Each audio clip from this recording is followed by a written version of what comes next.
Dumalo sa isinagawang Anti-Terrorist Awareness Forum ng Philippine Army ang nasa 58 graduating criminology student, lokal na opisyal at residente sa munisipalidad na Maria Aurora, San Luis at Dingalan sa lalawigan ng Aurora. Ayon kay 91st IB Commander Lieutenant Colonel Julito Recto Jr., ang kampanya ay ginabayan na Executive Order No. 70 Series of 2018 na nag-institutionalize sa Whole of the Nation approach sa pagkamit ng inclusive at sustainable na kapayapaan. Layunin ng aktibidad na turuan ng mga stakeholder hinggil sa aktibidad ng recruitment at extortion ng komunistang teroristang grupo at magpatupad ng mga programang pangkapayapaan at pag-unlad na layong matugunan ang mga ugat ng armadong tunggalian.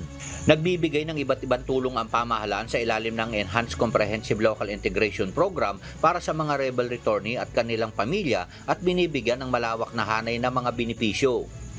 Kabilang dito ang mga scholarship grant, pagsasanay at mga oportunidad sa trabaho upang sila'y matulungang magsimulang muli at maibalik sa lipunan. Danny Monar, humahataw sa balita ngayon!